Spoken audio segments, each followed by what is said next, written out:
ലോകത്തെ മുൾമുനയിൽ നിർത്തുന്ന ചില വമ്പൻ ആഗോള സംഭവങ്ങളാണ് ഇന്ന് നമ്മൾ നോക്കുന്നത്. കാശ്മീരിലെ പഹൽഗാം ആക്രമണത്തിൽ പിടിച്ചെടുത്ത ഫോണിലൂടെ പുറത്തുവന്ന പാകിസ്ഥാൻ ബാങ്കിന്റെ ഭീകരവാദ കണക്ഷൻ, റഷ്യൻ വ്യോമ പ്രതിരോധത്തിന്റെ കണ്ണ് വെട്ടിച്ച് മോസ്കോയെ വിറപ്പിക്കാൻ യുക്രൈനെ സഹായിക്കുന്ന അമേരിക്കയുടെ പ്രിസ്മ AI സോഫ്റ്റ്വെയർ, ലെബനൻ അധിനിവേശത്തിന്റെ പേരിൽ നെതന്യാഹുവിനോട് ഫോണിൽ കടുത്ത ഭാഷയിൽ പൊട്ടിത്തെറിച്ച ട്രംപിന്റെ രഹസ്യ ഫോൺ കോൾ, ഒടുവിൽ ആഗോള കച്ചവടത്തെയും ഓയിൽ വിപണിയെയും തകർക്കുമെന്ന ഭീഷണിയോടെ ബാബൽ മണ്ഡപ് കടലിടുക കൂടി പൂട്ടാൻ ഒരുങ്ങുന്ന ഇറാന്റെ പുതിയ നീക്കം, ഒരു സ്മാർട്ട് ഫോണിൽ തുടങ്ങി ആഗോള സാമ്പത്തിക യുദ്ധം വരെ എത്തി നിൽക്കുന്ന ഈ ജിയോ പൊളിറ്റിക്കൽ ട്വിസ്റ്റുകൾ ഓരോന്നും നമുക്ക് പരിശോധിക്കാം. വെൽക്കം ടു ലോക.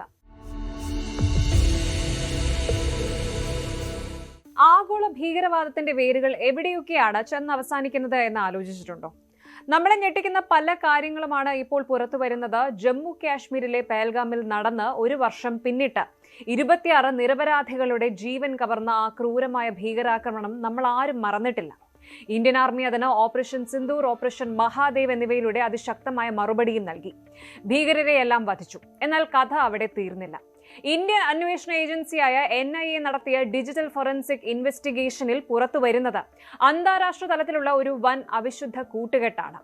കൊല്ലപ്പെട്ട ലഷ്കർ ഭീകരരിൽ നിന്ന് പിടിച്ചെടുത്ത ഒരു സാധാരണ സ്മാർട്ട് ഫോൺ പിന്തുടർന്നു പോയ NIA, ഈ ഉദ്യോഗസ്ഥർ ചെന്നെത്തിയത് പാകിസ്ഥാനിലെ ഒരു പ്രമുഖ ബാങ്കിലാണ്.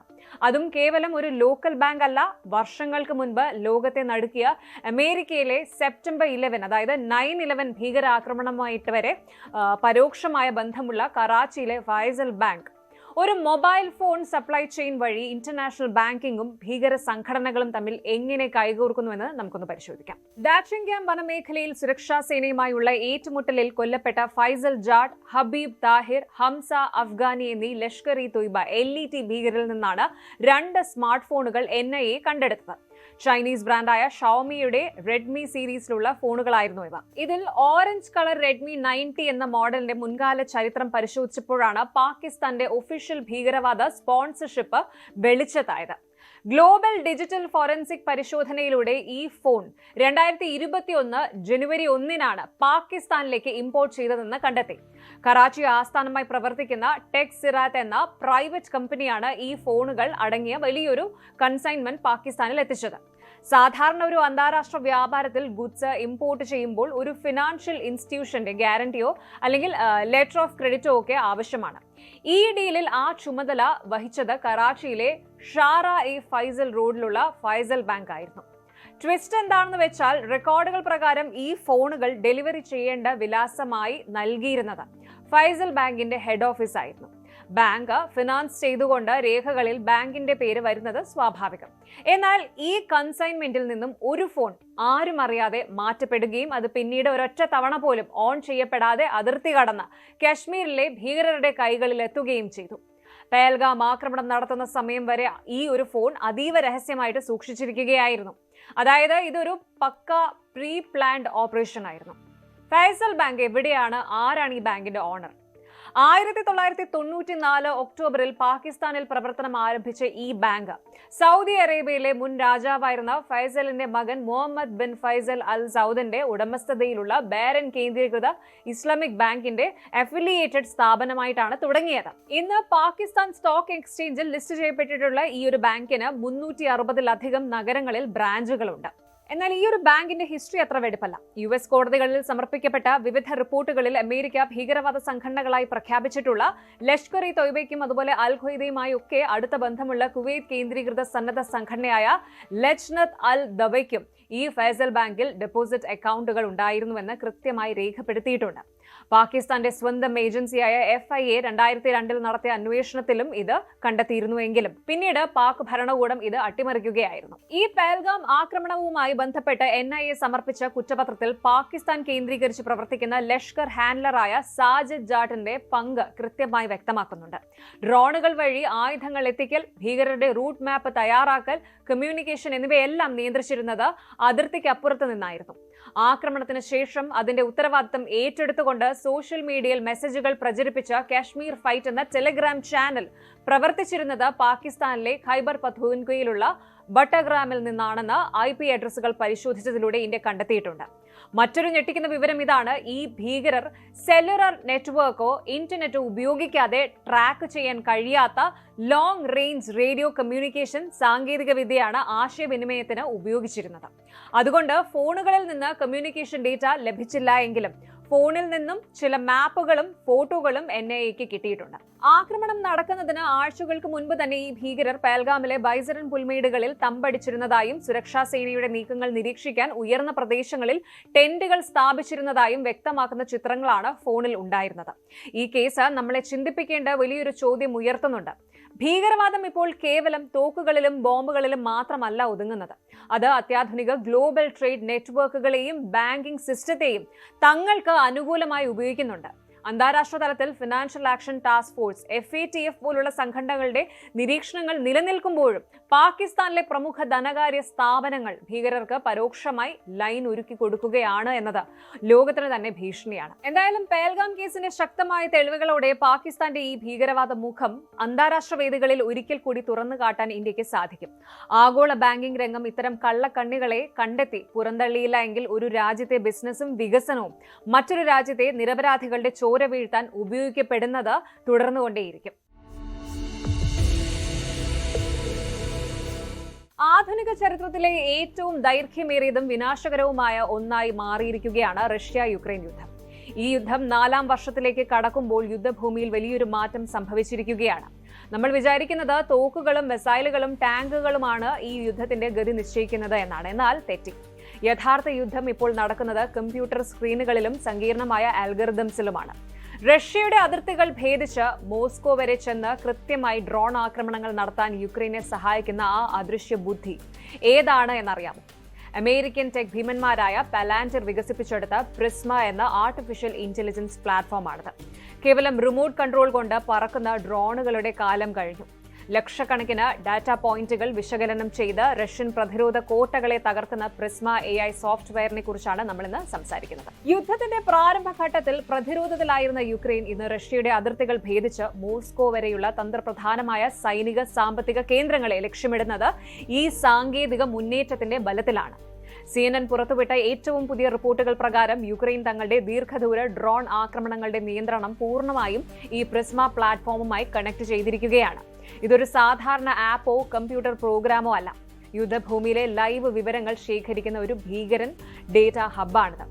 റഷ്യയുടെ എയർ ഡിഫൻസ് സിസ്റ്റംസ് എവിടെയൊക്കെയാണുള്ളത്, അവരുടെ റേഡാർ കവറേജ് എങ്ങോട്ടേക്കൊക്കെയാണ്, മുൻപ് ഏതൊക്കെ റൂട്ടുകളിൽ വെച്ചാണ് യുക്രൈൻ ഡ്രോണുകൾ തകർക്കപ്പെട്ടത്, ഇങ്ങനെയുള്ള വലിയൊരു ഇൻഫർമേഷൻ ബാങ്ക് ഈ സോഫ്റ്റ്വെയറിലേക്ക് തുടർച്ചയായി വന്നുകൊണ്ടിരിക്കും. യുക്രൈൻ മിലിറ്ററി ഇന്റലിജൻസിന്റെ അതീവ രഹസ്യമായ ഒരു കമാൻഡ് സെന്റർ സന്ദർശിച്ചപ്പോഴാണ് മാധ്യമപ്രവർത്തകർ പോലും ഈ സംവിധാനം നേരിട്ട് കാണുന്നത്. വെക്ടർ എന്ന രഹസ്യനാമമുള്ള ഈ കമാൻഡറുടെ നേതൃത്വത്തിലാണ് പ്രിസ്മ ഉപയോഗിച്ചിട്ടുള്ള ഈ തത്സമയ ഓപ്പറേഷൻസ് ഏകോപിപ്പിക്കുന്നത്. ഈ പ്രിസ്മയുടെ വർക്കിംഗ് സ്റ്റൈൽ മനസ്സിലാക്കാൻ ഒരു സിമ്പിൾ ഉദാഹരണം പറയാം. നമ്മൾ വണ്ടി ഓടിക്കുമ്പോൾ ട്രാഫിക് ബ്ലോക്കും അതുപോലെ റോഡ് പണിയും ഒഴിവാക്കി ഏറ്റവും എളുപ്പമുള്ള വഴി കാണിച്ചു തരുന്ന ഗൂഗിൾ മാപ്സ് അല്ലേ, അതുപോലെ തന്നെയാണ് പ്രിസ്മയും ചെയ്യുന്നത്. പക്ഷേ ഇവിടെ ട്രാഫിക്കിന് പകരം റഷ്യയുടെ മാരകമായ സർഫസ് ടു എയർ മിസൈലുകളും ശക്തമായ റേഡാർ തരംഗങ്ങളുമാണെന്ന് മാത്രം. മുൻകാല മിഷൻസിൽ നിന്നുള്ള വിവരങ്ങൾ പഠിച്ച് റഷ്യൻ വ്യോമ പ്രതിരോധം എവിടെയൊക്കെയാണ് ശക്തമെന്നും എവിടെയൊക്കെയാണ് ലൂപ്പ് ഹോളുകൾ ഉള്ളതെന്നും ഈ സോഫ്റ്റ്വെയർ കൃത്യമായി മനസ്സിലാക്കും. ഇനി യുദ്ധത്തിനിടയിൽ റഷ്യക്കാർ പെട്ടെന്ന് തങ്ങളുടെ റഡാറുകളുടെ സ്ഥാനം മാറ്റിയാൽ പ്രിസ്മ ആ വിവരങ്ങൾ ഉടനടി ക്യാച്ച് ചെയ്യുകയും ഡ്രോണുകളുടെ വഴി തത്സമയം മാറ്റിക്കൊടുക്കുകയും ചെയ്യും. മറ്റൊരു പ്രധാന കാര്യം, യുക്രൈന് ഒരൊറ്റ കമാൻഡ് സെന്റർ ഇല്ല. ഡസൻ കണക്കിന് രഹസ്യ കേന്ദ്രങ്ങളിൽ ഇരുന്നാണ് വ്യത്യസ്ത ഓപ്പറേറ്റർമാർ പ്രിസ്മ ഉപയോഗിക്കുന്നത്. ഈ ഡീസെൻട്രലൈസ്ഡ് ഘടന കാരണം റഷ്യയ്ക്ക് യുക്രൈന്റെ കമാൻഡ് സെന്ററുകൾ ബോംബിട്ട് തകർക്കുക എന്നത് അസാധ്യമാണ്. പ്രിസ്മ വന്നതിന് ശേഷം യുക്രൈൻ നടത്തിയ ആക്രമണങ്ങൾ റഷ്യയ്ക്കുണ്ടാക്കിയത് വൻ സാമ്പത്തിക സൈനിക നഷ്ടങ്ങളാണ്. റഷ്യയുടെ ഉള്ളറകളിലേക്കുള്ള അതിർത്തിയിൽ നിന്നും 100 കണക്കിന് കിലോമീറ്റർ അകലെയുള്ള സറാറ്റോവ് ഓയിൽ റിഫൈനറി, ലസറോവോ പമ്പിംഗ് സ്റ്റേഷൻ എന്നിവിടങ്ങളിൽ നടന്ന ഡ്രോൺ ആക്രമണങ്ങൾ ഇതിന് ഉദാഹരണങ്ങളാണ്. ഈ കേന്ദ്രങ്ങളാണ് റഷ്യയുടെ യുദ്ധക്കപ്പലുകൾക്കും ടാങ്കറുകൾക്കും ഇന്ധനം നൽകുന്ന നട്ടെല്ല്. റഷ്യയുടെ ഏറ്റവും ആധുനികമായ S-400 മിസൈൽ ഡിഫൻസ് സിസ്റ്റം കാവലുള്ള ഇടങ്ങളാണിത്. പക്ഷേ പ്രിസ്മ AI കണ്ടെത്തിക്കൊടുത്ത നിഴൽ പാതകളിലൂടെ പറന്ന യുക്രൈനിയൻ ഡ്രോണുകൾ റഷ്യൻ റഡാറുകളുടെ കണ്ണുവെട്ടിച്ച് കൃത്യമായി ലക്ഷ്യസ്ഥാനങ്ങളിൽ പതിച്ചു. ഇത് റഷ്യയുടെ ഇന്ധന കയറ്റുമതിയെ ബാധിച്ചെന്ന് മാത്രമല്ല, തങ്ങളുടെ ഏറ്റവും മികച്ച ഡിഫൻസ് സിസ്റ്റംസ് പോലും ഒരു സോഫ്റ്റ്വെയറിന് മുന്നിൽ തോൽക്കുന്നു എന്ന തിരിച്ചറിവ് റഷ്യൻ സൈന്യത്തെ വലിയ പ്രതിരോധത്തിലാക്കിയിരിക്കുകയാണ്. ഈ അടുത്ത കാലത്ത് Ukraine president Volodymyr Zelensky Palantir CEO Alex കാർപ്പുമായി നടത്തിയ കൂടിക്കാഴ്ച ഈ സാങ്കേതിക സഖ്യത്തിന്റെ ആഴം വ്യക്തമാക്കുന്നതാണ്. ഡ്രോണുകൾ യുക്രൈൻ്റെതാണെങ്കിലും അവയെ നയിക്കുന്ന ബുദ്ധി അമേരിക്കൻ സോഫ്റ്റ്വെയറായ പ്രിസ്മയുടേതാണ്. സത്യത്തിൽ 2022 ഫെബ്രുവരിയിൽ റഷ്യൻ അധിനിവേശം ആരംഭിച്ചതു മുതൽ പലാന്റർ കമ്പനി യുക്രൈനൊപ്പമുണ്ട്. ലോജിസ്റ്റിക്സ് പ്ലാനിംഗുമായി ഗോതാം ശത്രുക്കളുടെ നീക്കങ്ങൾ മുൻകൂട്ടി അറിയാൻ മാവൻ തുടങ്ങിയ മറ്റ് AI പ്ലാറ്റ്ഫോമുകളും അവർ യുക്രൈന് നൽകിയിട്ടുണ്ട്. അമേരിക്കൻ പ്രതിരോധ വൃത്തങ്ങളിൽ വലിയ സ്വാധീനമുള്ള കമ്പനിയാണ് പലാന്റർ. അമേരിക്കൻ പ്രസിഡന്റ് ഡൊണാൾഡ് ട്രംപ് പോലും പലാന്ററിന്റെ സാങ്കേതിക മികവിനെ പരസ്യമായി പ്രശംസിച്ചിട്ടുണ്ട്. എന്നാൽ ഈ AI വിപ്ലവം ചില ധാർമ്മിക ചോദ്യങ്ങളും ഉയർത്തുന്നുണ്ട്. AI സ്വന്തമായി തീരുമാനമെടുത്ത് ബോംബുകൾ വർഷിക്കുകയാണ്? ശരിക്കും അല്ല. പ്രിസ്മ എന്നത് ഒരു ഡിസിഷൻ സപ്പോർട്ട് സിസ്റ്റം മാത്രമാണ്. അത് വിവരങ്ങൾ വിശകലനം ചെയ്ത് മികച്ച വഴികൾ നിർദ്ദേശിക്കുക മാത്രമാണ് ചെയ്യുന്നത്. അന്തിമ തീരുമാനം എടുക്കുന്നതും ഡ്രോൺ ലോഞ്ച് ചെയ്യുന്നതും മനുഷ്യരായ സൈനികർ തന്നെയാണ്. എങ്കിലും ഒരു പ്രൈവറ്റ് ടെക് കമ്പനി രണ്ട് രാജ്യങ്ങൾ തമ്മിലുള്ള യുദ്ധത്തിന്റെ ഗതി നിശ്ചയിക്കുന്നത് വരും കാലങ്ങളിൽ വലിയ ചർച്ചകൾക്ക് വഴിവെക്കും. പലാന്ററിന്റെ പ്രിസ്മ സോഫ്റ്റ്വെയർ യുക്രൈൻ യുദ്ധത്തിൽ വരുത്തിയ മാറ്റങ്ങൾ വിരൽ ചൂണ്ടുന്നത് യുദ്ധമുറകളുടെ ഭാവിയിലേക്കാണ്. ഇനി വരുന്ന കാലങ്ങളിൽ സൈന്യത്തിന്റെ വലുപ്പമോ ആയുധങ്ങളുടെ എണ്ണമോ മാത്രമല്ല, മറിച്ച് ഡേറ്റ കൈകാര്യം ചെയ്യാനുള്ള ശേഷിയും AI-യുടെ കൃത്യതയുമായിരിക്കും വിജയപരാജയങ്ങൾ നിശ്ചയിക്കുക. അന്താരാഷ്ട്ര നയതന്ത്രം അല്ലെങ്കിൽ ഇന്റർനാഷണൽ ഡിപ്ലോമസി എന്ന് പറയുന്നത് സാധാരണ അടച്ചിട്ട മുറികൾക്കുള്ളിൽ വളരെ മാന്യമായ വാക്കുകളാൽ നടക്കുന്ന ഒന്നാണ്. രണ്ട് രാജ്യത്തലവന്മാർ തമ്മിൽ എന്തെങ്കിലും വിയോജിപ്പുണ്ടായാൽ പോലും അതൊരു ഔദ്യോഗിക പ്രസ്താവനയിലൂടെ വളരെ നയപരമായിട്ടാണ് പുറത്തുവിടാറുള്ളത്. എന്നാൽ ചരിത്രത്തിൽ ആദ്യമായിട്ട് ആ നയതന്ത്ര മര്യാദകളെല്ലാം കാറ്റിൽ പറത്തിക്കൊണ്ട് അമേരിക്കൻ പ്രസിഡന്റ് ഡൊണാൾഡ് ട്രംപും ഇസ്രായേൽ പ്രധാനമന്ത്രി ബെന്യാമിൻ നെതന്യാഹുവും തമ്മിൽ നടന്ന ഒരു ഫോൺ സംഭാഷണമാണ് ഇപ്പോൾ ആഗോളതലത്തിൽ ഏറ്റവും വലിയ ചർച്ചാ വിഷയമെന്ന് പറയുന്നത്. ലെബനനിൽ ഇസ്രായേൽ നടത്തുന്ന സൈനിക അധിനിവേശത്തെ ചൊല്ലി ട്രംപ് നെതന്യാഹുവിനോട് ഫോണിൽ കടുത്ത ഭാഷയിൽ രോഷാകുലനായിട്ട് സംസാരിച്ചു എന്ന വിവരങ്ങളാണ് പുറത്തുവരുന്നത്. ഞാനില്ലായിരുന്നുവെങ്കിൽ നീ ഇപ്പോൾ ജയിലിൽ കിടക്കേണ്ടവനായിരുന്നു. ഇപ്പോൾ ലോകം മുഴുവൻ നിന്നെയും ഇസ്രായേലിനെയും വെറുക്കുന്നു എന്ന് ട്രംപ് നെതന്യാഹുവിനോട് തുറന്നടിച്ചു. കേവലം ഇത് രണ്ട് വ്യക്തികൾ തമ്മിലുള്ള തർക്കമല്ല, മറിച്ച് ഇസ്രായേലിന്റെ ഏറ്റവും വലിയ രക്ഷകരായ അമേരിക്കയും ഇസ്രായേലും തമ്മിലുള്ള ദീർഘകാല സഖ്യത്തിൽ വീണിരിക്കുന്ന വലിയൊരു വിള്ളലിന്റെ സൂചനയാണിത്. എന്താണ് ഈ ഫോൺ കോളിന് പിന്നിലെ യാഥാർത്ഥ്യം? പശ്ചിമേഷ്യൻ രാഷ്ട്രീയത്തിൽ ഇത് എന്ത് മാറ്റമാണ് ഉണ്ടാക്കാൻ പോകുന്നത്? പരിശോധിക്കാം. പ്രമുഖ അന്താരാഷ്ട്ര വാർത്താ ഏജൻസിയായ ആക്സിയോസ് US ഉദ്യോഗസ്ഥരെ ഉദ്ധരിച്ച് പുറത്തുവിട്ട റിപ്പോർട്ടുകൾ പ്രകാരം ഇസ്രായേൽ പ്രധാനമന്ത്രിയെ ട്രംപ് ശാസിച്ചത് കേട്ടാൽ ആരും ഞെട്ടും. ലെബനനിൽ ഇസ്രായേൽ തുടരുന്ന കടുത്ത ബോംബാക്രമണങ്ങളും പുതിയ സൈനിക നീക്കങ്ങളിലും അമേരിക്ക എത്രത്തോളം അസ്വസ്ഥരാകുന്നുവെന്ന് ഈ ഒരു സംഭാഷണം തെളിയിക്കുകയാണ്. റിപ്പോർട്ടുകൾ പ്രകാരം ഒരു ഘട്ടത്തിൽ പൂർണ്ണമായി നിയന്ത്രണം നഷ്ടപ്പെട്ട ട്രംപ് നീ എന്തൊക്കെയാണ് ഈ കാട്ടിക്കൂട്ടുന്നത് എന്ന് നെതന്യാഹുവിനോട് ഫോണിലൂടെ ഉച്ചത്തിൽ ചോദിച്ചതായിട്ടാണ് വിവരം. സാഹചര്യങ്ങൾ കൈകാര്യം ചെയ്യുന്നതിൽ നെതന്യാഹു പൂർണ്ണമായി പരാജയപ്പെട്ടുവെന്നും ഇസ്രായേലിന്റെ ഈ ഏകപക്ഷീയമായ നീക്കങ്ങൾ അന്താരാഷ്ട്ര തലത്തിൽ വലിയ തിരിച്ചടി ഉണ്ടാക്കുമെന്നും ട്രംപ് മുന്നറിയിപ്പ് നൽകിയിട്ടുമുണ്ട്. ലെബനനിലെ വലിയ ജനവാസ മേഖലകളെയും തലസ്ഥാനമായ ബെയ്റൂട്ടിനെയും ലക്ഷ്യമിട്ടുള്ള ക്രൂരമായ ആക്രമണങ്ങൾ ഒരു ജനാധിപത്യ രാജ്യത്തിന് യോജിച്ചതല്ല എന്ന കടുത്ത നിലപാടിലാണ് ട്രംപ് ഭരണകൂടം എത്തി നിൽക്കുന്നത്. ഈ തർക്കത്തിൽ ഏറ്റവും ശ്രദ്ധേയമായ കാര്യം നെതന്യാഹുവിന്റെ വ്യക്തിപരമായ രാഷ്ട്രീയ പശ്ചാത്തലത്തെയും അദ്ദേഹത്തിന്റെ കസേരയും ട്രംപ് നേരിട്ട് ആക്രമിച്ചു എന്നത് തന്നെയാണ്. ഇസ്രായേലിൽ നിരവധി അഴിമതി കേസുകളും അതുപോലെ നിയമ നടപടികളും നേരിടുന്ന നെതന്യാഹുവിന്റെ രാഷ്ട്രീയ നിലനിൽപ്പ് അമേരിക്കയുടെ അന്ധമായ പിന്തുണ കൊണ്ട് മാത്രമാണ് സാധ്യമാകുന്നത് എന്ന യാഥാർത്ഥ്യമാണ് ട്രംപ് ഇവിടെ ഓർമ്മിപ്പിച്ചത്. ഞാനില്ലായിരുന്നുവെങ്കിൽ നീ ഇപ്പോൾ ജയിലിൽ കിടക്കേണ്ടവനായിരുന്നു. ഞാനാണ് നിന്റെ കസേര കാക്കുന്നത് എന്ന ട്രംപിന്റെ കടുത്ത പരാമർശം നെതന്യാഹുവിന് അമേരിക്ക നൽകിയ രാഷ്ട്രീയ ആയുസ്സിനെ കുറിച്ചുള്ള പരസ്യമായ അവകാശവാദമാണ്. അമേരിക്കയുടെ പണവും ആയുധവും ഇന്റർനാഷണൽ ലെവലിലുള്ള നയതന്ത്ര സംരക്ഷണവും ഉപയോഗിച്ച് സ്വന്തം അധികാരം നിലനിർത്തുന്ന നെതന്യാഹു ഒടുവിൽ വാഷിംഗ്ടണിന്റെ നിർദ്ദേശങ്ങളെ അവഗണിക്കുന്നത് കടുത്ത നന്ദികേടാണെന്ന് ട്രംപ് കുറ്റപ്പെടുത്തി. നെതന്യാഹുവിന്റെ സ്വന്തം രാഷ്ട്രീയ അജണ്ടകൾക്ക് വേണ്ടി അമേരിക്കയുടെ അന്താരാഷ്ട്ര പ്രതിച്ഛായ പണയം വയ്ക്കാൻ കഴിയില്ല എന്ന ശക്തമായ സന്ദേശമാണ് ട്രംപ് നൽകിയിരിക്കുന്നത്. ലെബനനിലെ ഹിസ്ബുള്ള കേന്ദ്രങ്ങളെ തകർക്കാനാണെന്ന പേരിൽ ഇസ്രായേൽ നടത്തുന്ന ആക്രമണങ്ങൾ ആഗോളതലത്തിൽ വലിയ രീതിയിലുള്ള ജനരോഷത്തിന് കാരണമായിട്ടുണ്ട്. ഇത് ചൂണ്ടിക്കാണിച്ചിട്ടാണ് ട്രംപ് നെതന്യാഹുവിനോട് പൊട്ടിത്തെറിച്ചത്. ഇപ്പോൾ എല്ലാവരും നിന്നെ വെറുക്കുന്നു, ഇത് കാരണം ലോകം ഇസ്രായേലിനെയും വെറുക്കുകയാണ് എന്ന ട്രംപിന്റെ വാക്കുകൾ പശ്ചിമേഷ്യൻ യുദ്ധം ഇസ്രായേലിനെ ആഗോളതലത്തിൽ എത്രത്തോളം ഒറ്റപ്പെടുത്തുന്നു എന്നതിന്റെ തെളിവാണ് കാണിക്കുന്നത്. ചരിത്രത്തിൽ ഇത്രയധികം ഇന്റർനാഷണൽ പ്രഷർ ഇസ്രായേൽ മുൻപൊരിക്കലും നേരിട്ടിട്ടില്ല. ബെയ്റൂട്ടിനെ പൂർണ്ണമായി പിടിച്ചെടുക്കണമെന്ന നെതന്യാഹുവിന്റെ ആവർത്തിച്ചുള്ള ഭീഷണികൾ സഖ്യകക്ഷികളെ പോലും ഇസ്രായേലിൽ നിന്ന് അകറ്റുകയാണ്.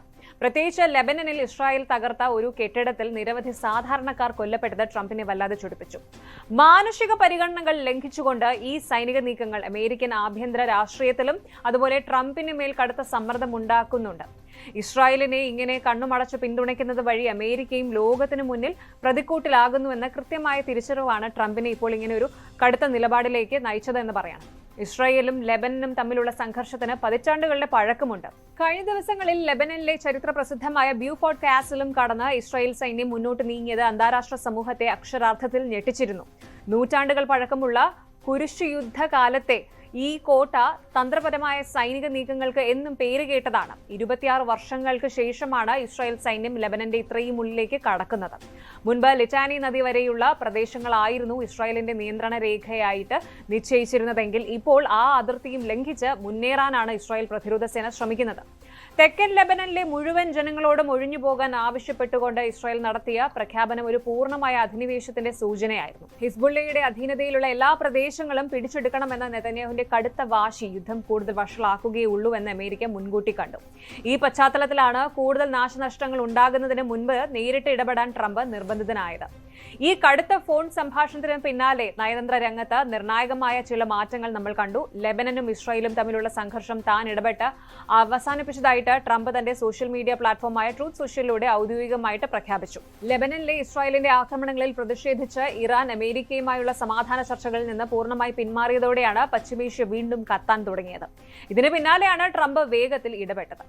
താൻ നെതന്യാഹുവുമായി സംസാരിച്ചുവെന്നും ബെയ്റൂട്ട് പിടിച്ചെടുക്കാനുള്ള നീക്കത്തിൽ നിന്ന് ഇസ്രായേൽ സൈന്യത്തെ പിൻവലിക്കാൻ ആവശ്യപ്പെട്ടതായും ട്രംപ് അറിയിച്ചു. കൂടാതെ ഇടനിലക്കാർ വഴി ഹിസ്ബുള്ള നേതാക്കളുടെ പ്രതിനിധികളുമായിട്ട് ചർച്ച നടത്തി ഇരുവിഭാഗവും പരസ്പരം വെടിയുതിർക്കുന്നത് നിർത്താൻ ധാരണയിലെത്തിയതായും ട്രംപ് അവകാശപ്പെട്ടു. താങ്ക് യു ബിബി എന്നാണ് ട്രംപ് സോഷ്യൽ മീഡിയയിൽ കുറിച്ചത്. അമേരിക്കൻ നിർദ്ദേശം ഹിസ്ബുള്ള അംഗീകരിച്ചതായി ലെബനീസ് വൃത്തങ്ങളും സ്ഥിരീകരിച്ചു. എന്നാൽ കഥ അവിടെയും തീരുന്നില്ല. ഹിസ്ബുള്ള ആക്രമണം പൂർണ്ണമായി നിർത്തിയില്ലെങ്കിൽ തങ്ങൾ ബെയ്റൂട്ടിന് നേരെയുള്ള ആക്രമണം തുടരുമെന്ന കടുത്ത ഉപാധിയോടെയാണ് നെതന്യാഹു വെടിനിർത്തലിന് സമ്മതിച്ചിരിക്കുന്നത് എന്ന് ഇസ്രായേൽ വ്യക്തമാക്കുന്നുണ്ട്. ഇറാന്റെ വിദേശകാര്യമന്ത്രി അബ്ബാസ് അറാഖ്ചി വ്യക്തമാക്കിയത് ഇറാനും അമേരിക്കയും തമ്മിലുള്ള സമാധാന കരാറിന്റെ ഭാഗമാണ് ലെബനൻ എന്നും ഇസ്രായേലിന്റെ ആക്രമണം ഈ കരാറിന്റെ ലംഘനമാണ് എന്നുമാണ്. അതുകൊണ്ട് തന്നെ പശ്ചിമേഷ്യൻ രാഷ്ട്രീയം ഇപ്പോൾ വളരെ സങ്കീർണമായ ഒരു അവസ്ഥയിലാണ്.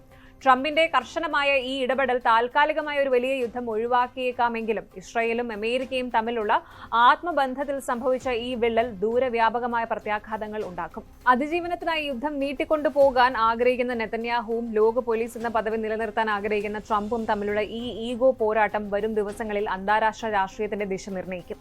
താൽക്കാലികമായ വെടിനിർത്തലുകൾക്കപ്പുറം പശ്ചിമേഷ്യയിൽ ശാശ്വതമായ സമാധാനം പുനഃസ്ഥാപിക്കാൻ അമേരിക്കയ്ക്ക് എത്രത്തോളം കഴിയുമെന്നാണ് ഇനി ലോകം ഉറ്റുനോക്കുന്നത്. ലോകം മുഴുവൻ വീണ്ടും ഒരു വലിയ സാമ്പത്തിക പ്രതിസന്ധിയിലേക്കാണോ നീങ്ങുന്നത്?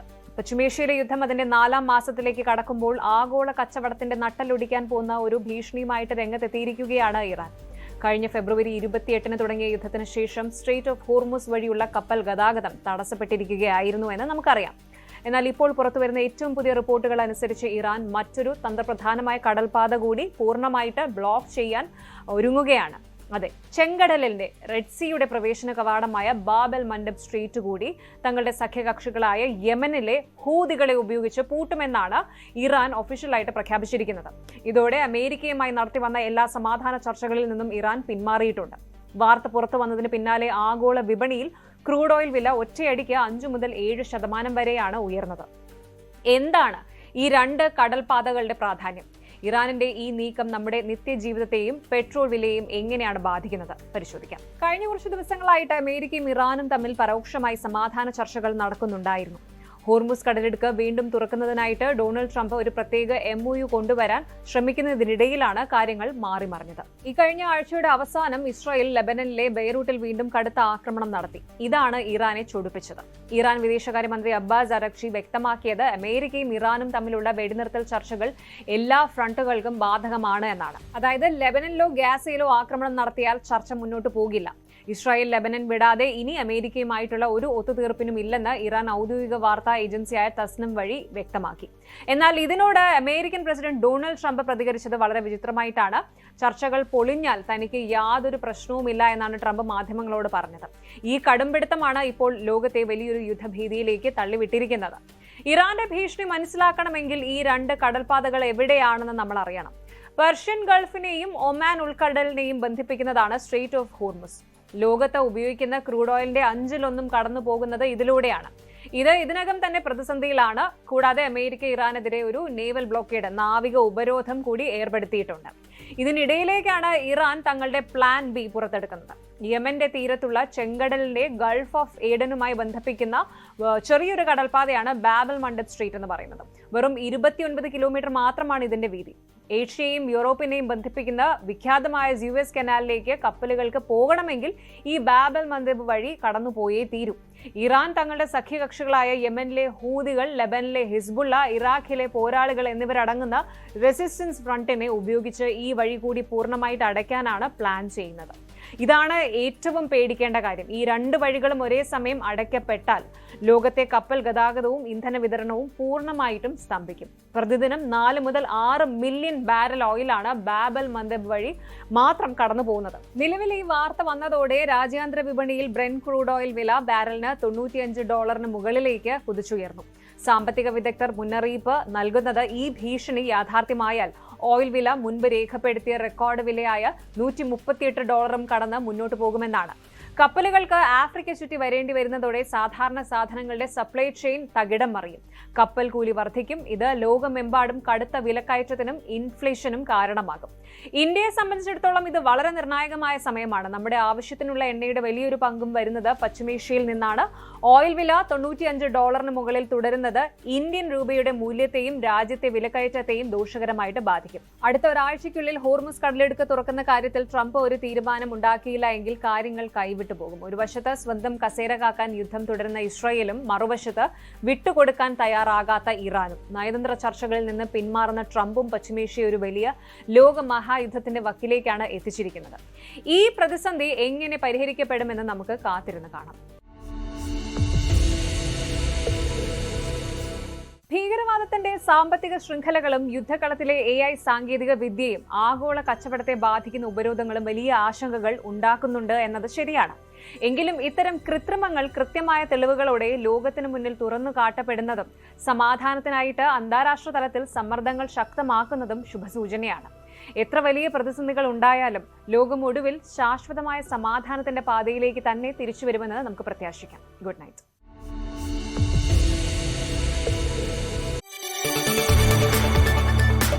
കൂടുതൽ വാർത്തകൾക്ക് News 18 Keralam YouTube channel subscribe ചെയ്യുക.